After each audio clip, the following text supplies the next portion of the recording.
ಬರಲಿಲ್ಲ, ಅಲ್ಲಿ ಅಥವಾ ಇನ್ನೊಂದಿನ ತೊಂದರೆ ಆಯಿತು ಅಂತೇಳಿ ಅಲ್ಲಿಂದ ಶುರು ಆಗಿದ್ದ ಹೋರಾಟ ಬಹುಶಃ ಅವರು ಏನು ಸರ್ಕಾರಿ ಹುದ್ದೆ ಪಡೆದ ಮೇಲೆ ಕೂಡ ಎಲ್ಲಿ ಅನ್ಯಾಯ ನಡೀತದೆ ಅದರ ವಿರುದ್ಧವಾಗಿ ಹೋರಾಟವನ್ನು ಮಾಡಿಕೊಂಡು ಬಂದಿದ್ದಾರೆ. ಈ ಸಂದರ್ಭದಲ್ಲಿ ನಾನಾದರೂ ಕೂಡ ಅವರಿಗೆ ಅವರ ನಿವೃತ್ತಿ ಜೀವನ ಸುಖಕರವಾಗಿರಲಿ ಮತ್ತು ಅವರಿಗೆ ಒಳ್ಳೆಯದಾಗಲಿ, ಮತ್ತು ಹೋರಾಟಕ್ಕೆ ಬಹುಶಃ ಇನ್ನು ಯಾವುದೇ ಅಡೆತಡೆಗಳು ಇರೋದಿಲ್ಲ ಅಂತೇಳಿ ನಾನಾದರೂ ಕೂಡ ಭಾವಿಸ್ತೇನೆ. ಕೂಡ ನಡೀಲಿ. ಮತ್ತು ಮೇಡಮ್ ಅವರು ಕೂಡ ಶ್ರೀಮತಿ ಅವರು ಬಂದಿದ್ದಾರೆ, ಅವ್ರಿಗೂ ಕೂಡ ನಾನು ಈ ಸಂದರ್ಭದಲ್ಲಿ ಎಲ್ಲರಿಗೂ ಕೂಡ ಒಳ್ಳೆಯದಾಗಲಿ ಅಂತೇಳಿ ನಾನಾದರೂ ಕೂಡ ಈ ಸಂದರ್ಭದಲ್ಲಿ ಹಾರೈಸಿ ನನ್ನ ಮಾತನ್ನು ಮುಗಿಸ್ತೇನೆ. ನಮಸ್ಕಾರ. ನಡೀತಕ್ಕಂಥ ಅನ್ಯಾಯಗಳಿದೆ, ಅನ್ಯಾಯಗಳನ್ನು ಖಂಡಿಸುವಲ್ಲಿ ಇಲ್ಲಿರುವಂಥ ಪರಿಸ್ಥಿತಿ ಆಗಿದೆ. ಸರ್ಕಾರಿ ನೌಕರಿಯಲ್ಲಿದ್ದಂಥ ಜನ ತಮ್ಮ ಸ್ವಂತ ಕೆಲಸಗಳನ್ನು ನೋಡಿಕೊಂಡು ಸಮಾಜ ಒಟ್ಟಾರೆಯಾಗಿ ದಿಕ್ಕೆಟ್ಟಿದೆ. CLP ಮೀಟಿಂಗ್ ನಡೀತಾ ಇದೆ. OBCಗಳಿಗೆ ಬಹಳ ನಿರಾಶೆ ಆಗುವಂಥ ಕೆಲಸ ಆಗ್ತಾ ಇದೆ. ಆವಾಗ ಎಚ್ಚರಿಕೆಯಿಂದ ಇರೋದು ಈ ಸಮುದಾಯ, ಈ ಶೋಷಿತ ಸಮುದಾಯಗಳು ಎಚ್ಚರಿಕೆಯಿಂದ ಇಲ್ಲದಿರೋದ್ರಿಂದ ಇದೆಲ್ಲ ಆಗ್ತಾ ಇದೆ. ಶೋಷಿತ ಸಮುದಾಯಗಳು ಅಂಬೇಡ್ಕರ್ ಸಾಹೇಬರ ಸಿದ್ಧಾಂತವನ್ನು ಬಿಟ್ಟು ಒಡೆದು ಹಂಚಿ ಹೊಡೆಯೋದ್ರಿಂದ ಇಂಥ ಘಟನೆಗಳು ನಮ್ಮ ಕಣ್ಣು ಮುಂದೆ ನಡೀತಾ ಇರೋದನ್ನು ನಾವು ಖುದ್ದಾಗಿ ನೋಡ್ತಾ ಇದ್ದೀವಿ. ಈ ರಾಜ್ಯದಲ್ಲಿ SC STಗಳು ಒಂದಾಗುವಂಥ ಸೂಚನೆ ಇದೆ. ಒಂದಾಗಲ್ಲ. ಒಂದು ಕಾರಣ ದೊಡ್ಡ ಷಡ್ಯಂತ್ರ ಇದೆ ಅಂತ ನಿಮ್ಗೆ ಯಾರು ಅನಿಸ್ತಾ ಇಲ್ಲ, ಎಲ್ಲೋ ಗೊತ್ತಿಲ್ಲ. ಸಮಾಜವನ್ನು ನೋಡಿದ್ರೆ ಅಧಿಕಾರವನ್ನು ನಿರಂತರವಾಗಿ ಮೇಲ್ಜಾತಿಗಳು ಕ್ಯಾಪ್ಚರ್ ಮಾಡ್ಕೋಬೋದಂತ ಒಂದು ಷಡ್ಯಂತ್ರ ಏನಿದೆ, ಇದು 70 ವರ್ಷಗಳಲ್ಲಿ ನಡೀತಾ ಇದೆ. ಇವರು ಇನ್ನೂ ಅರ್ಥನೇ ಮಾಡ್ಕೊಂಡಿಲ್ಲ.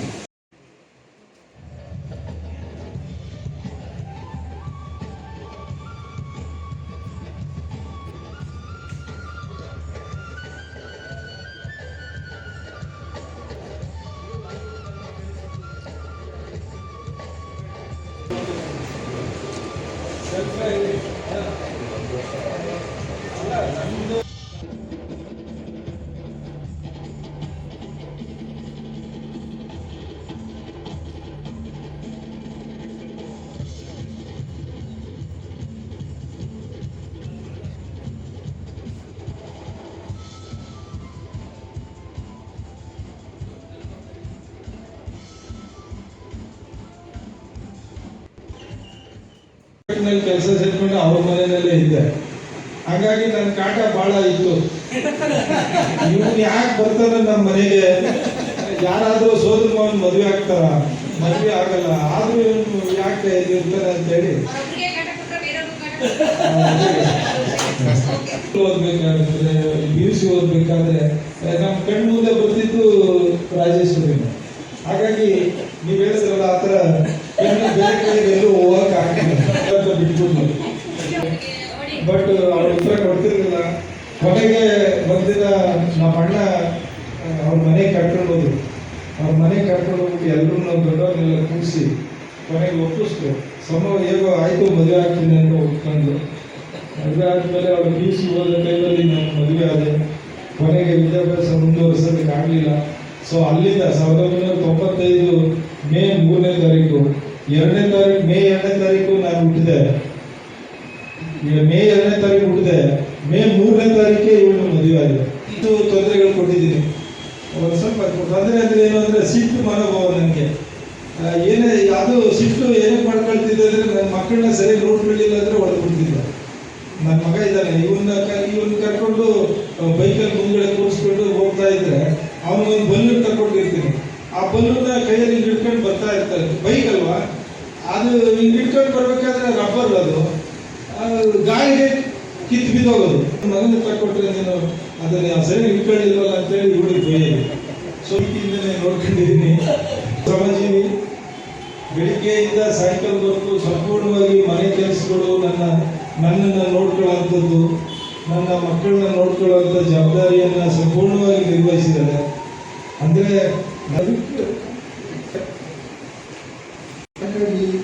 ವೇದಿಕೆ ಮೂಲಕ ಮಾಡಿದ ತಪ್ಪಿಗೆ ಕ್ಷಮೆ ಕೇಳ್ತೇನೆ. ಅವರಿಗೆ ಅಭಿನಂದನೆಗಳನ್ನ ಸಲ್ಲಿಸ್ತೇನೆ. ಮಕ್ಕಳಿಗೆ ಮದುವೆ ಮಾಡಿ ಜವಾಬ್ದಾರಿಯನ್ನು ಸಂಪೂರ್ಣಗೊಳಿಸುವಂತ ಕೆಲಸ ಮಾಡಿದ್ದಾರೆ.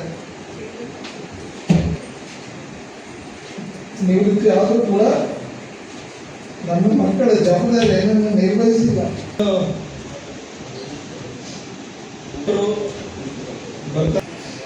ಪ್ರಜಾ ಪರಿವರ್ತನಾ ವೇದಿಕೆಯ ಅಧ್ಯಕ್ಷರು, ಜನನಾಯಕರು, ಅವರು ಈ ಒಂದು ನನ್ನ ನಿವೃತ್ತಿ ಕಾರ್ಯಕ್ರಮಕ್ಕೆ ಬಂದಿದ್ದಾರೆ.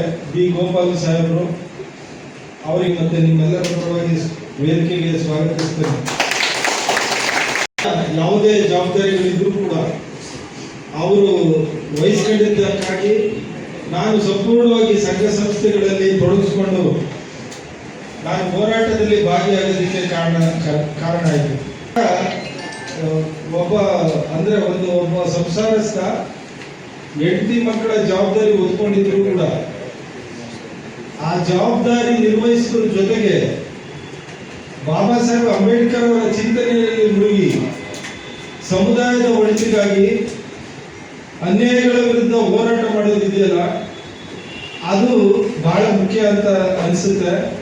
ಆ ದಿಕ್ಕಿನಲ್ಲಿ ನಾನು ನಡೆದಾಗ ನನ್ನ ಮನೆ ಸಂಪೂರ್ಣವಾಗಿ ನನಗೆ ಅದನ್ನ ಸಪೋರ್ಟ್ ಮಾಡಿತು.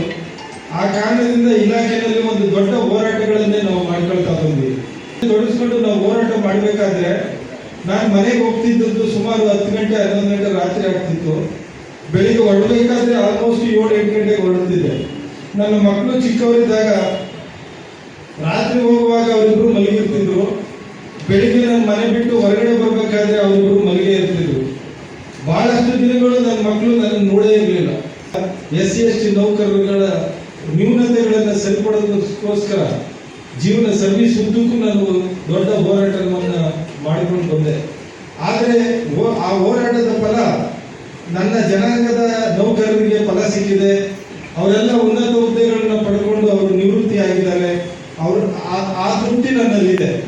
ಅದರಲ್ಲಿ ನನಗೆ ಹುದ್ದೆ ಸಿಕ್ಕಿಲ್ಲ ಅಥವಾ ನನಗೆ ಹಿಂಬಡ್ತಿ ಆಯಿತು, ನಾನೆಲ್ಲೋ ಮೂಲೆ ಗುಂಪಾದೆ ಅನ್ನುವಂಥ ಕಾರಣಕ್ಕೆ ಯಾವುದೇ ಕಾರಣಕ್ಕೂ ಆ ನೋವು ಇದ್ರೂ ಕೂಡ ನಾನು ಯಾವತ್ತೂ ಧೃತಿಗೆಡಲಿಲ್ಲ. ಯಾಕೆ ಹೋರಾಟಗಾರನಾಗಿ ನನ್ನ ವೈಯಕ್ತಿಕ ಜೀವನಕ್ಕೆ ಅಥವಾ ವೈಯಕ್ತಿಕ ಬೆನಿಫಿಟ್ಗೆ ತೊಂದರೆ ಆದರೂ ಕೂಡ ನನ್ನ ಜನಾಂಗ ಇನ್ನೊಬ್ರು ಬೆನಿಫಿಟ್ ತಗೊಂಡು ಆ ಹುದ್ದೆನ ಅಲಂಕರಿಸಿದಾರಲ್ಲ ಅನ್ನುವಂಥದ್ದನ್ನ ನೋಡಿ ನಾನು ಸಂತೋಷ ಪಟ್ಕೊಂಡು ಬಂದಂತ ವ್ಯಕ್ತಿ. ಬಹಳಷ್ಟು ಹೋರಾಟಗಳನ್ನು ಮಾಡಿ ಒಂದು ಟೈಮಲ್ಲಿ director post, VTU Visvesvaraya technological university vice chancellor post ಅನ್ನ ದಲಿತರಿಗೆ ಕೊಡಬೇಕು ಅಂತ ಹೋರಾಟ ಮಾಡಿದಾಗ ನಮ್ಮ ಪರ್ಟಿಕ್ಯುಲರ್ ಅದು ತುಮಕೂರಿನ ಮಾಜಿ ಮಂತ್ರಿಗಳು, ಶಾಸಕರು ಮತ್ತೆ ಸಿದ್ದರಾಮಯ್ಯ ಸಾಹೇಬರಿಗೆ ಬಹಳ ಪರಮೇಶ್ವರ ಸಾಹೇಬರು ಬಹಳ ನಿಕಟವರ್ತಿಗಳು. ಅವರು ತೀರ್ಕೊಂಡಿದ್ದರಿಂದ ಬೆಳಿಗ್ಗೆ ನಮ್ಮ ಸುಧಾಕರ್ ಲಾಲ್ ಸಾಹೇಬರು ಅವರ ಅಂತ್ಯ ಸಂಸ್ಕಾರಕ್ಕೆ ಹೋಗಿ ಅದನ್ನು ಮುಗಿಸಿಕೊಂಡು ಇವತ್ತು ಈ ಕಾರ್ಯಕ್ರಮಕ್ಕೆ ತಡವಾದರೂ ಕೂಡ ಬಂದಿದ್ದಾರೆ. ಈ ನನ್ನ ಕಾರ್ಯಕ್ರಮಕ್ಕೋಸ್ಕರ ಅಷ್ಟು ದೂರದಿಂದ ಬಂದಿರೋದಕ್ಕೆ ಮತ್ತೊಮ್ಮೆ ಅವರಿಗೆ ನಾನು ಅಭಿನಂದನೆ ಸಲ್ಲಿಸಿ ಸ್ವಾಗತವನ್ನು ಬಯಸ್ತೇನೆ. ಡೈರೆಕ್ಟರ್ ಆಗಬೇಕು ಅಂತ ಕನಸ್ಕೊಂಡೆ. ನನ್ನ ಜನಾಂಗದ ಅಧಿಕಾರಿಗಳು ಅದನ್ನ ಕಣ್ಣಾರ ನೋಡಿದ್ದೀನಿ. 3 ಜನ ಡೈರೆಕ್ಟರ್ಗಳಾಗಿ ಇವತ್ತು ನಿವೃತ್ತಿ ಹೊಂದಿದ್ದಾರೆ. ನಾನು ವಿಶ್ವೇಶ್ವರಯ್ಯ ಟೆಕ್ನಾಲಜಿಕಲ್ ಯೂನಿವರ್ಸಿಟಿ ಒಬ್ಬ ವೈಸ್ ಚಾನ್ಸಲರ್ ನಂಬರ್ ಆಗಬೇಕು ಅಂತ ಹೇಳಿ, ದಲಿತರಾಗಬೇಕು ಅಂತ ಹೇಳಿ ಕನಸ್ಕೊಂಡೆ. ಅದೊಂದು ಮಾತ್ರ ಬಾಕಿ ಉಳಿದಿದೆ. ಉಳಿದಂತೆ ಎಲ್ಲವೂ ಕೂಡ ನಾನು ಕಣ್ಣಾರ ನೋಡಿದ್ದೀನಿ. ಆ ಹೋರಾಟದ ಫಲ ಸಿಕ್ಕಿದೆ. ನಾನು ಆ ಹುದ್ದೆ ನಾನು ಆಕ್ಚುಲಿ ಇವತ್ತು ತಾಂತ್ರಿಕ ಶಿಕ್ಷಣ ಇಲಾಖೆ ನಿರ್ದೇಶಕರಾಗಿ ನಿವೃತ್ತಿ ಹೊಂದಬೇಕಾಗಿತ್ತು. ಆದರೆ ನನ್ನ ಜನರೇ ನನ್ನ ವಿರುದ್ಧ ಹೋರಾಟ ಮಾಡಿದ್ರಿಂದ ನನಗೆ ಆ ಹುದ್ದೆ ಸಿಕ್ಕಲಿಲ್ಲ. ಆದರೂ ಕೂಡ ನನ್ನ ಎಲ್ಲ ಸೇವಾ ಕೆಲಸ ಏನು ಮಾಡಿದ್ದೀನೋ ಅದರಲ್ಲಿ ನನಗೆ ತೃಪ್ತಿ ಇದೆ. ನಾನು ಇವತ್ತು ತೃಪ್ತಿಯಿಂದ ಸರ್ಕಾರಿ ಸೇವೆಯಿಂದ ನಿವೃತ್ತಿ ಹೋಗ್ತಾ ಇದ್ದೀನಿ. ಸೊ ಈ ನಿವೃತ್ತಿ ದಿನದಂದು ತಾವೆಲ್ಲರೂ ಕೂಡ ನನಗೆ ಹಾರೈಸಿದ್ರಿ, ತಾವೆಲ್ಲರೂ ಕೂಡ ಈ ಕಾರ್ಯಕ್ರಮಕ್ಕೆ ಬಂದು ನನ್ನನ್ನು ಸಹಿಸಿಕೊಂಡು ಕಾರ್ಯಕ್ರಮವನ್ನು ಯಶಸ್ವಿಗೊಳಿಸಿದ್ರಿ. ನಿಮ್ಮೆಲ್ಲರಿಗೂ ಕೂಡ ನಾನು ಧನ್ಯವಾದಗಳನ್ನು ತಿಳಿಸಿ ವಂದನೆಗಳನ್ನು ತಿಳಿಸ್ತೇನೆ. ಜೈ ಹಿಂದ್.